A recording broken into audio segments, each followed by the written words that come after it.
Horizonte Utópico.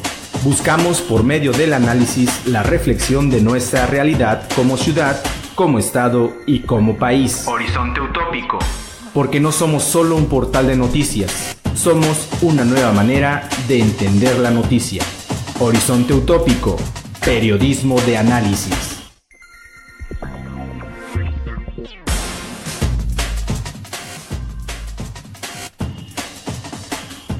Horizonte Utópico. Horizonte Utópico.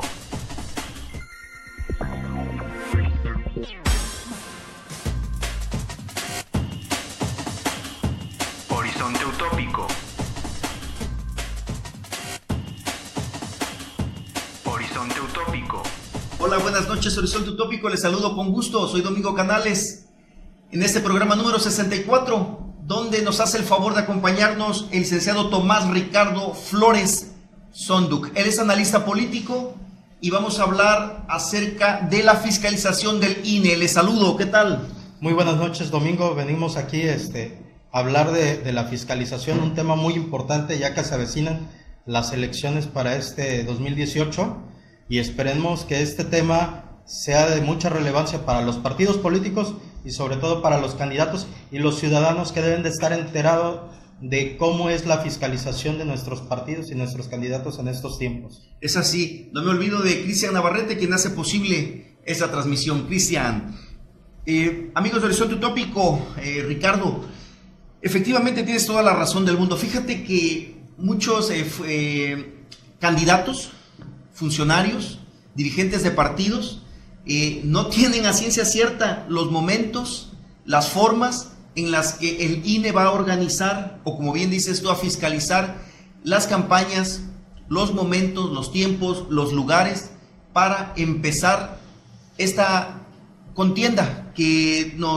la intuimos que va a ser interesante, pero va a ser también a todo vapor. Los intereses políticos están a todo lo que dan, y más vale que el árbitro sea firme, sea preciso, para que la democracia se vaya asentando, para que no nos desmotivemos, para que esto sea un paso adelante. La contienda, por muy dura que sea, le hace bien, siempre y cuando esté enmarcada en esa ley, en ese derecho del cual tú nos vas a hacer el favor de explicarnos. Claro que sí, Domingo. Mira, el Consejo, la Unidad Técnica de Fiscalización del INE surge a raíz de la reforma del 2014. En el 2014, con esa reforma, ya existía la fiscalización, sí, no como ahorita viene. En el 2014 surge, se crea la Unidad Técnica de Fiscalización y fue su punto de prueba las elecciones en el 2017, tanto de Coahuila como del Estado de México, Nayarit y otros estados. Ahí viene a ver cómo vamos a fiscalizarle a los partidos, a los candidatos, sus recursos. Pero no es solamente los recursos, es cuándo hacen campaña, dónde hacen campaña, en qué medios de comunicación aparecen, de dónde vienen los recursos. Pero desgraciadamente o agraciadamente, nuestro árbitro pues es un nuevo programa, es un nuevo concepto que se tiene, que tienen que conocer a ciencia cierta los partidos y los candidatos para poderlo trabajar. ¿Por qué te digo esto? Porque ahorita los partidos y los candidatos tienen que subir al sistema su agenda diaria de campaña. Desde la precampaña tienen que estar en el sistema su agenda diaria, sus gastos de campaña, tienen que registrar sus casas de campaña y tiene que ser una cuando mínimo. Tienen que tenerlo todo en el sistema, tienen que tener un contador que se esté encargando de alimentar al sistema del INE, de la unidad de fiscalización, todos los días. No es de que cada vez que me acuerdo, desgraciadamente, los políticos y el ciudadano mexicano es muy dado a decir, más tarde lo hago, sí, para después. No, con esta unidad de fiscalización viene a decir, tú me tienes que rendir cuentas al día. Al día tú me tienes que decir cómo gastas tu dinero, o tus recursos de campaña. Tomás, ¿esto es para el partido, únicamente encaminado al partido, o es partido y candidato? Es para los candidatos. O sea, la fiscalización es principalmente para el candidato en campaña. El candidato en campaña es el que tiene que registrar todos sus gastos. Tiene que registrar su agenda de una semana. Haz de cuenta que si va a hacer campaña toda esta semana, ya la tiene que tener el INE. El INE tiene que tener conocimiento desde hoy hasta el próximo martes de qué va a hacer y dónde van a hacer sus actos de campaña. Oye, ¿y nos podrías decir si está preparado el INE para esta prueba? Yo te quiero dar un dato. En el 2006, el INE tenía más del 80% de la aprobación, era la institución más sólida del país. Y después de la elección presidencial, en donde sale presidente Felipe Calderón, y todo lo que llevó alrededor de la derrota Andrés Manuel López Obrador, dio al traste con lo más importante que tenía el país, y la credibilidad del INE, en aquel tiempo era el IFE, llegó a alrededor del 36%, cayó terriblemente, tú lo has de recordar. Y dinos, por favor, ¿qué pruebas tiene o se ha enfrentado o tiene ya a favor el INE en esta ocasión?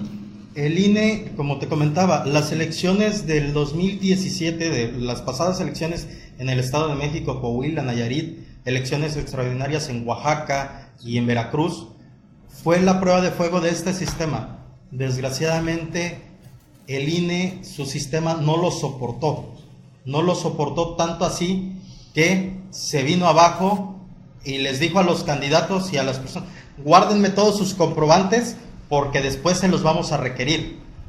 Ahora viene una elección, no nada más son 4 o 5 estados. Estamos hablando de la elección a la presidencia de la República, estamos hablando de la elección de los 32 senadores, de 300 diputados federales, y no solamente va a fiscalizar eso, va a fiscalizar la elección en 30 ayuntamientos. O sea, estamos hablando de que viene un trabajo titánico, totalmente monumental, que no se ha enfrentado el INE. O sea, no es lo mismo enfrentarte a 3, 4, 5 estados en elecciones estatales a una elección federal donde se juega el futuro de nuestro país. ¿Crees que esté garantizada una contienda justa aquí en Guerrero entre el INE y entre el Instituto Electoral en el estado de Guerrero y los caballos desbocados en las que están ahorita tantos precandidatos? Mira, la cuestión del INE, su reglamento, ellos se basan en la LEGIPE, que es la ley que rige al INE. Sí. La LEGIPE dice que ellos tienen que tener y trabajar de la mano con el Instituto Estatal Electoral o el IEGRO. Al momento de que ellos trabajan de la mano, también sabemos que hay ciertos vacíos de la ley. Esos ciertos vacíos de la ley son de los que ocupan los precandidatos o los aspirantes a algún cargo de elección popular para hacer las campañas que hacen. Al igual, hay muchos vacíos que se tienen que estudiar. Desgraciadamente, en los partidos políticos no hay la gente preparada. No hay la gente preparada para enfrentar esto, porque también, al ser algo nuevo, no lo han visto antes. O sea, ya se enfrentaron PRI, PRD, Morena, los partidos más importantes, el PAN, en esta elección del 2017. Pero ahora lo tienen que enfrentar en cada uno de los estados para los diputados federales y los senadores. Y los 30 estados que van a renovar sus alcaldías y sus congresos. Es decir, que poca gente se ha interesado por la parte, no voy a decir la parte trasera, pero sí ese ángulo de repente oscuro, como si todo el mundo quisiera un cargo público, todo el mundo quisiera ser funcionario, pero no se interesan por la ley electoral, y es ahí donde han descuidado ese flanco. Sí tienen conocimiento. Yo no niego o no dudo que tanto el PRD como es el PRI con su escuela de cuadros que tiene, el PAN, siendo partidos ya consolidados, un poquito como Morena, que es un partido nuevo relativamente, aunque tiene cuadros y figuras del PRI, del PRD y de todos los demás partidos, no dudo que estén preparados, que tengan gente preparada, pero no se han enfrentado a este sistema de fiscalización, no se han enfrentado de manera global. se enfrentaron de manera regional, se enfrentaron en Coahuila, se enfrentaron en el Estado de México, que fueron las elecciones más relevantes aquí en el 2017, pero ya para enfrentarte en toda la República tienes que tener gente capaz que esté alimentando el sistema 24/7, porque va a estar funcionando 24 horas del día, los 7 días de la semana, mientras estén las elecciones, cuando inicia el proceso electoral ya de las precandidaturas en forma, ya tienen que ellos tener conocimiento y tienen que tener a alguien dado de alta en el sistema, que lo va a estar alimentando todo el tiempo. Tienen que tener conocimiento de los proveedores que tiene registrados el INE, tienen que tener conocimiento de cómo se trabaja la agenda, de cómo van a comprobar sus gastos. Recordemos que el sistema de financiamientos para las campañas es un sistema mixto aquí en México. ¿Qué quiere decir mixto? Que tanto hay financiamiento como es la del INE, sí, del financiamiento para las campañas y los partidos políticos, pero también está el financiamiento de las aportaciones de los simpatizantes de los candidatos. Eso es algo nuevo, ¿no? Ya es viejo. Ahorita lo que sí dice el INE, ok, con esta fiscalización quiero saber de dónde viene ese recurso. Pero nuevo de hace 15 años, ¿no? Es a lo que me refiero. Exactamente, o sea, es algo relativamente nuevo, ya se han enfrentado a ello porque ya tienen 15 años viviendo con eso, pero ahorita sí es más porque no hay una ley de secreto bancario que los proteja. Okay, aquí no hay una ley del secreto bancario que diga, pues yo como persona que te hago una aportación, yo me protejo en la ley del secreto bancario y yo no digo de dónde vienen mis recursos. No, se supone, o en el supuesto de que se es imparcial, van a trabajar y van a presentar todas las pruebas para que sea una contienda justa. Tengo el dato de las multas en la pasada elección. El día 24 se declararon ya válida la elección de Coahuila, que era la más reñida en cuestión de alegatos. El pasado 24 de octubre cerraron. El pasado 29 volvió a impugnar el PAN, porque dijeron, no, el candidato del PRI rebasó los topes de campaña. Fíjate, Cristian nos está marcando un corte, pero yo quisiera al regresar preguntarte algo muy importante. Estoy seguro que la gente en sus casas, en sus aparatos, se lo están preguntando. ¿Cómo van a hacer con las despensas, con las pacas, con los casilleros de huevo? Eso es algo que ha venido a dar el traste con las contiendas justas aquí en Acapulco, aquí en Guerrero. ¿Me lo contestas regresando? Claro que sí, Domingo. Bien. Detalles del corazón. Desayuno sorpresa y algo más.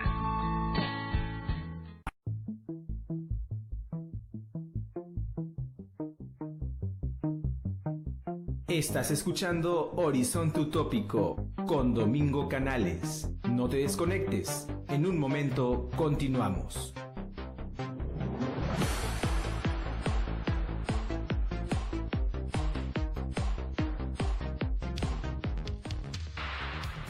Ahora Horizonte Utópico y Cinépolis Galerías Acapulco te invitan a ti al cine. Es muy fácil ganar. Tómate una foto solicitando tus boletos a través de una cartulina, una hoja de papel o en lo que tú quieras. Debe de llevar #Horizonte Utópico, #Cinépolis Galerías Acapulco. Y súbela a los comentarios de esta publicación de Horizonte Utópico. Detalles del corazón. Desayuno sorpresa y algo más. Estamos de regreso con Tomás Ricardo Flores Sonduc. También analista político y entiende muy bien la fiscalización del INE, algo que a muchos nos ha faltado comprender cómo va a trabajar el Instituto Nacional Electoral para garantizar unas elecciones confiables, una contienda electoral que abone a la democracia. Y a propósito, ¿cómo ves tú, Ricardo, el uso desmedido, me parece que fuera de la ley, de tantas despensas, tantas entregas de casilleros de huevos, últimas fechas, balones, pacas de lámina, etcétera. ¿Cómo está esto observado ahora? Te comento, te recuerdo el comentario que dice, hay ciertas lagunas. Están las lagunas.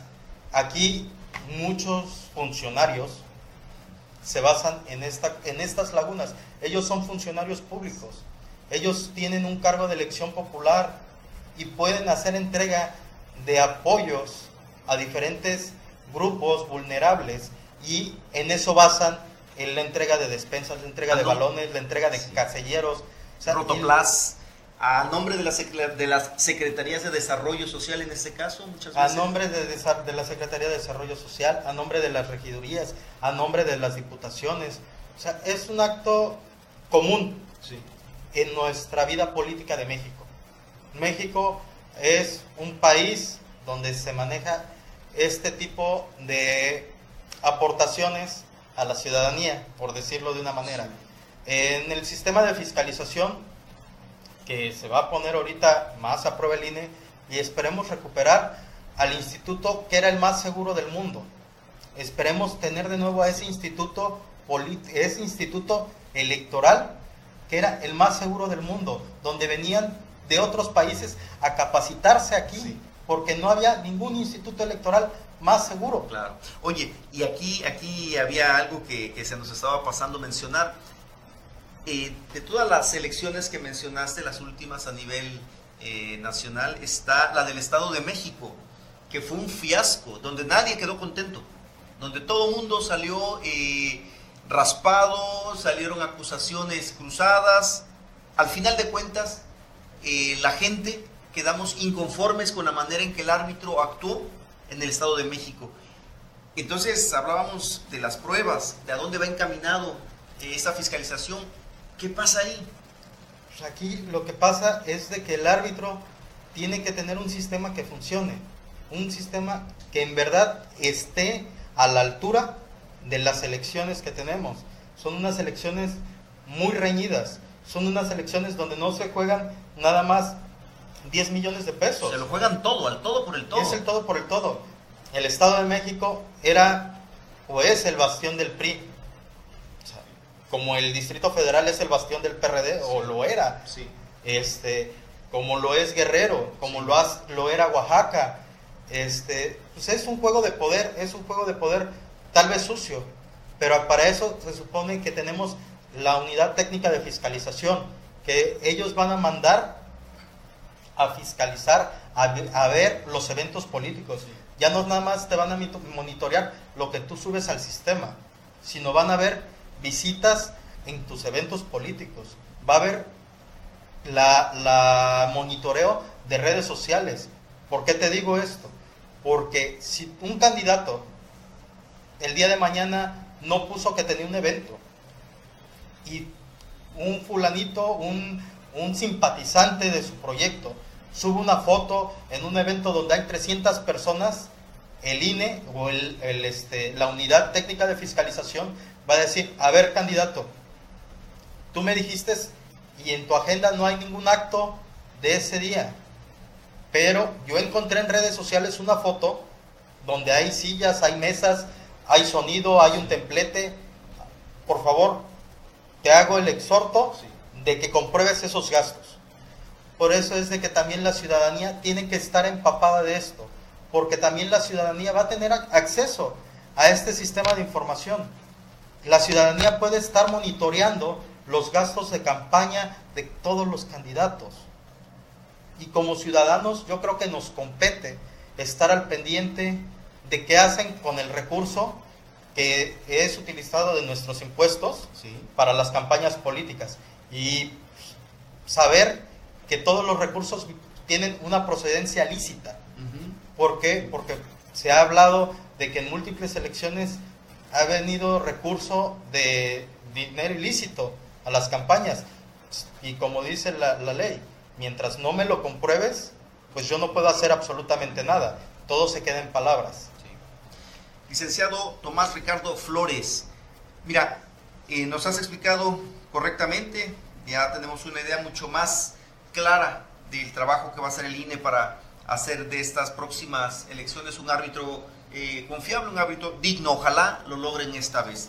Quedan varias preguntas, varias cosas al aire. Por ejemplo, no nos va a dar tiempo en este programa. Yo espero que nos acompañes la próxima semana. Claro que sí, Domingo, con mucho gusto. Por ejemplo, algo muy importante, sobre todo para los propios candidatos. Yo les he preguntado y de repente titubean. Unos dicen una fecha, otros dicen otra muy diferente. ¿Cuándo arrancan las precampañas? ¿Cuándo arrancan las campañas en forma? ¿Y cómo van a hacer, que a grandes rasgos nos los has planteado? Y la fiscalización del dinero, ¿cómo va a ser posible que el INE pueda vigilar la herramienta más importante de una elección? Dicen que un candidato pobre es prácticamente un candidato perdedor. Un candidato rico es prácticamente un candidato ganador. Entonces, qué injusta es esa democracia. Entonces no lo es porque se compra, hay una contradicción. Sí, hay una contradicción. Pero mira, regresando al tema de la fiscalización, tengo aquí en mis manos los montos de las sanciones que ya interpuso el INE en las pasadas contiendas de Coahuila, Estado de México, Nayarit, Veracruz, por exceder los topes de campaña. Estamos, viendo una tabla, el partido más multado o con mayor sanción económica es Morena, con 158,067,270 pesos con 78 centavos. Morena. Detrás de él está el Partido de Acción Nacional con 139,043,121 pesos con 90 centavos. Por detrás de él está el PRI con 135,405,422 pesos. Yo no estuve presente en las elecciones para Estado de México y Coahuila, que es donde dicen que corrió el dinero a manos llenas. Sería cuestión de checar bien. A mí se me hace, no sé, un partido de nueva creación como lo es Morena tenga la multa más alta, sea el que haya rebasado los topes de campaña, y el PRI esté en tercer lugar, siendo el partido que está en el poder. Yo no supongo nada porque no tengo las pruebas. Yo solamente doy estos datos que están en el portal del INE. Estos datos, quien los quiera revisar, están en la página del INE, donde están las sanciones, las últimas sanciones que se interpusieron del día 24 de octubre. Y aún así, te quiero decir, Domingo, tenemos una herramienta clara los ciudadanos. Hay que estar al pendiente de nuestro árbitro, hay que tenerle el ojo encima como ciudadanos.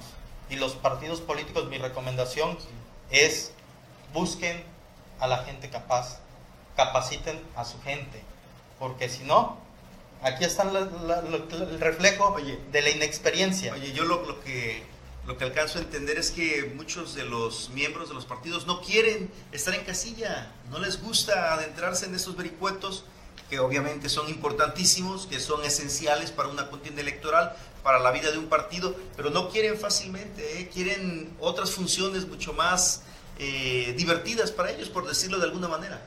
Mira, la elección se construye desde el funcionario de casilla hasta el representante que tiene el partido político en la mesa electoral. O sea, una elección, si tú no tienes completos tus funcionarios de casilla, te pueden meter gol.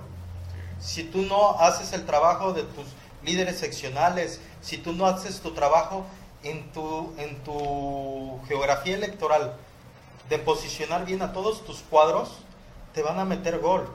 Pero ese es ya en la contienda electoral o el día de la elección. Pero antes tienes que llevar al día todos tus gastos, porque si no compruebas, el INE no te la va a perdonar. Y tiene la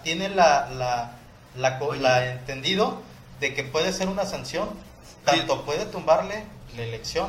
Tomás, Ricardo, son millones de pesos, millones. Todo eso está para reconstruir México. Sí, oye, muchísimas gracias por acompañarnos, por enseñarnos tantas cosas interesantes acerca de una contienda electoral, luego cosas que no ponemos atención, que descuidamos. Te espero la próxima semana. Claro que sí, con mucho gusto, Domingo. Muchas gracias. Amigos de Horizonte Utópico, nos vemos el próximo jueves. Que estén bien, hasta pronto. Horizonte Utópico. Buscamos por medio del análisis la reflexión de nuestra realidad como ciudad, como estado y como país. Horizonte Utópico. Porque no somos solo un portal de noticias, somos una nueva manera de entender la noticia. Horizonte Utópico, periodismo de análisis.